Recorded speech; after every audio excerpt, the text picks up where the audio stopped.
ये किंगफिशर उधर जाके बैठ गया है। तो जब स्पीशीज़ की बात आई है तो एक बात और मैं डिस्कस करना चाहती थी। यहाँ पर एक आई थिंक डव भी है, यूरेशियन कॉलर डव या लाफिंग डव होगा। ड्रोंगोज भी घूम रहे हैं यहाँ पे। तो जो बात मैं कहना चाहती थी वो ये है कि कुछ स्पीशीज़ होते हैं जो कि हैबिटेट जनरलिस्ट होते हैं। मतलब ये कि वो किसी भी तरह के हैबिटेट में सर्वाइव कर सकते हैं। जैसे अलग अलग टाइप की थ्रशेस हैं और फ्लाई कैचर्स हैं। ये सारे जो हैं ये डिफरेंट हाइट्स पर गर्मी और जाड़े में मूव करते रहते हैं और हर तरह के हैबिटेट में ये रह सकते हैं। तो इनको कहते हैं हैबिटेट जनरलिस्ट स्पीशीज़ और ये ज़्यादातर आपको हायर लैटिट्यूड्स पे मिलेंगी। ट्रॉपिक्स पे मतलब कि इक्वेटर के आसपास या ट्रॉपिकल वेदर जो होता है हमारा, उसमें जो स्पीशीज़ मिलती हैं वो है हैबिटेट स्पेशलिस्ट। मतलब कि वो सिर्फ उसी तरह के टेम्परेचर, ह्यूमिडिटी और उसी तरह के एनवायरनमेंट में सर्वाइव कर सकेंगे। उनको कहते हैं हैबिटेट स्पेशलिस्ट। अब अगर आप ट्रॉपिकल रीजन में देखिए तो स्पीशीज़ भी ज़्यादा पाई जाती है क्योंकि वहाँ पर खाने पीने की चीज़ें ज़्यादा हैं, रहने की सहूलियत अच्छी है, लिविंग कंडीशन डिफ़िकल्ट नहीं है। जबकि हायर लैटिट्यूड्स में वहाँ पर लिविंग कंडीशंस डिफ़िकल्ट हैं, तो वहाँ पर नंबर ऑफ़ स्पीशीज़ कम है। तो क्योंकि ट्रॉपिकल रीजन्स में ज़्यादा प्रजातियाँ पाई जाती हैं तो वो प्रजातियों के बीच में जो इंटरेक्शन है वो भी ज़्यादा होगा, कंपटीशन भी ज़्यादा होगा। हर प्रजाति जो है वो एक किसी एरिया पर अपना वर्चस्व स्थापित करने की कोशिश करेगी। देखिए पीछे मेरे ख्याल से वहाँ पर बैबलर्स हैं बहुत सारे, या क्या हैं इस जगह पर।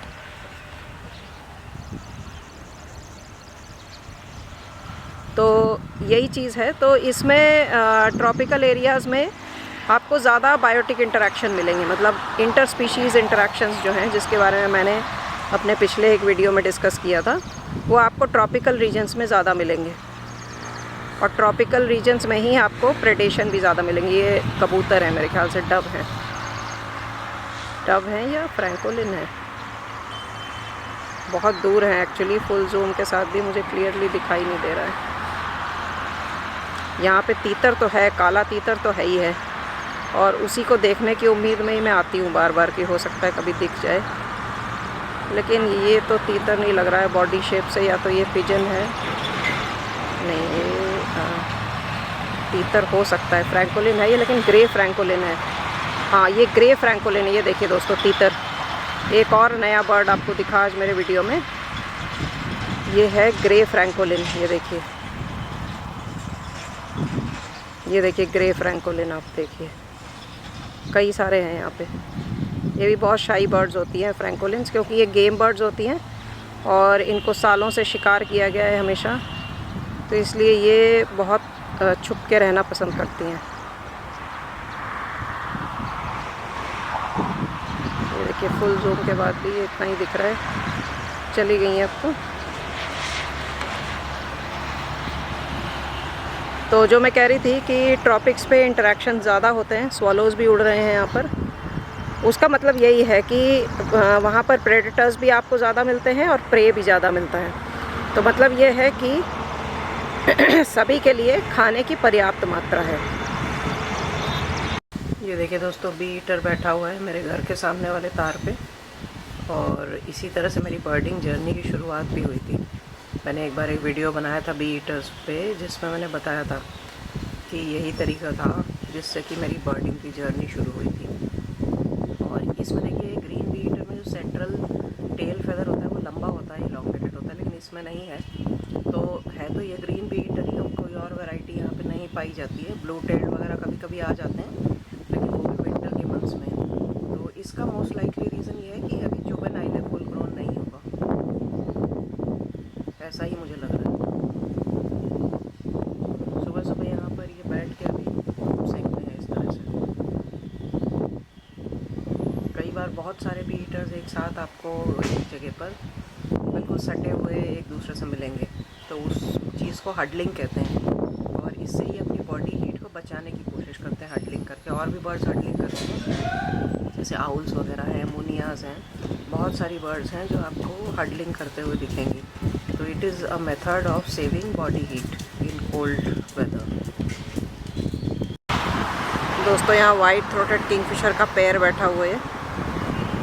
ये दोनों, ये देखिए ये दूसरा है अब ये दोनों एक ही तार पे आ गए। ये वही जगह है करौंथा में जहाँ पर मैं शूट करने आती हूँ। अभी 2-3 दिन पहले भी आई थी। आज एक्चुअली मैं डबल माइंड में थी कि शाम को निकलूँ या नहीं। दिन में थोड़ी बारिश तो हुई थी लेकिन गर्मी फिर भी है। ये देखिए इधर आके बैठ गया, लेकिन फिर मैंने सोचा कि हो ही आती हूँ, क्या पता कुछ मिल ही जाए। तो सबसे पहले ये किंगफिशर जी मिल गए हैं और आज इनका पार्टनर भी इनके साथ है। पिछली बार जब ये मिले थे तो मैं कह रही थी कि इनका पार्टनर कहाँ है पता नहीं, लेकिन आज यहाँ पे 2 वाइट थ्रोटेड किंगफिशर्स हैं। ये और पास से आप देख सकते हैं वाइट थ्रोटेड किंगफिशर को। ये उड़ा, ये जाके इस दीवार पर से कुछ उठा के ला रहा है, पता नहीं दीवार पे क्या मिल रहा है इसको। मिट्टी की दीवार जो है यहाँ पे, क्योंकि ये छोटे कीड़े तो खाता नहीं है, थोड़े बड़े वाले कीड़े खा लेता है फिर भी, ड्रैगन फ्लाइज वगैरह को। खैर जो भी है, उस दिन मैं अपने पिछले वीडियो में जो बात कर रही थी एंडेमिक स्पीशीज़ के बारे में, तो उसी बात को आगे बढ़ाते हुए, जैसे कि मैंने उस दिन बोला था, सबटाइटल में भी मेंशन किया था कि सबसे ज़्यादा एंडेमिक स्पीशीज़ जो है वो अंडमान एंड निकोबार आइलैंड्स में पाई जाती हैं। करीब 29 एंडेमिक स्पीशीज़ हैं। उसके बाद दूसरे नंबर पे वेस्टर्न घाट्स आता है, इसमें 27 ऐसी स्पीशीज़ हैं जो एंडेमिक हैं, केवल और केवल वेस्टर्न घाट्स में पाई जाती है। तीसरे नंबर पे ईस्टर्न हिमालयाज़ का नंबर आता है, यहाँ पे 19 स्पीशीज़ पाई जाती हैं। और उसके बाद वेस्टर्न हिमालयाज़, जहाँ पर कि 10 अलग ऐसी स्पीशीज़ हैं जो कि एंडेमिक हैं। तो किंगफिशर तो उड़ गया, लेकिन ये कुछ और यहाँ पे आके बैठा है, लेकिन क्या है। तो एक बात ये है कि स्पीशीज़ एंडेमिसिटी कौन से जगह की ज़्यादा है या कम है, और एक चीज़ है बायोडाइवर्सिटी। बायोडाइवर्सिटी मतलब बहुत सारी अलग अलग स्पीशीज़। एंडेमिक स्पीशीज़ और बायोडाइवर्सिटी 2 अलग अलग चीज़ें हैं। ये मेरे ख्याल से रॉक चैट है या समझ में नहीं आ रहा है अभी, रॉबिन भी हो सकता है।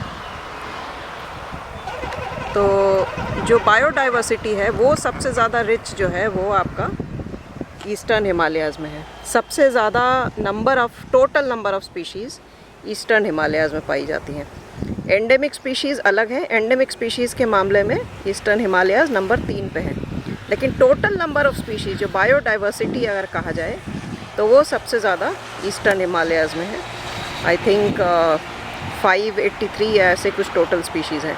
उसके बाद वेस्टर्न हिमालयाज़ का नंबर आता है, और तीसरे नंबर पे गैंजेटिक प्लेन्स आता है, जहाँ पे कि 505 अलग अलग स्पीशीज़ पाई जाती हैं। तो गैंजेटिक प्लेन्स आपको पता ही है, तो नॉर्मल जो सिटीज़ हैं, हमारे जो शहर हैं जिनके आसपास पानी है, नदियाँ हैं, और वहाँ पर हमें ये अलग अलग स्पीशीज़ मिलते हैं बर्ड्स के।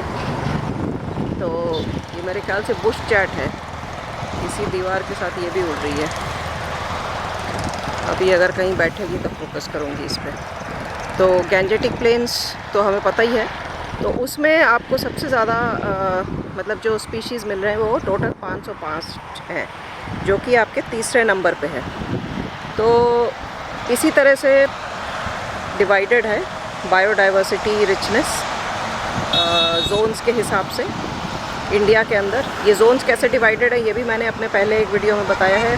बायो जोग्राफिकल जोन्स इनको कहा जाता है, और इसी के अकॉर्डिंग जो है यहाँ पर स्पीशीज़ पाए जाते हैं, उनके नाम रखे जाते हैं। ये अभी उड़ के इधर जा रही है, यहाँ आके बैठ गई है पास में, देखती हूँ। इस पर फोकस करने की कोशिश करती हूँ। ये है,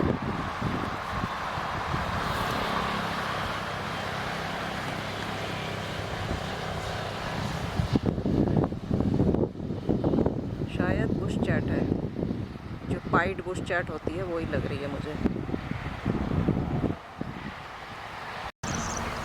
ये यहाँ पर 2 रेड वाटल लैपविंग जा रही हैं, और एक मोर हैन भी है पीछे यहाँ पे कहीं। ये रहा मोर हैन, ये जो ब्लैक है। ये 2 लैपविंग यहाँ पे हैं। विंटर के टाइम पे यहाँ पे बहुत ज़्यादा नंबर में लैपविंग्स थे, मतलब कम से कम 15 या 20 इंडिविजुअल इसी जगह पे रहा करते थे। अब कोई कहीं चला गया है, कोई कहीं चला गया है। डीप मोर है पीछे जो है। यहीं पर उस दिन फ्रैंकोलिन भी दिखे थे जो इसी वीडियो के साथ में अटैच्ड है।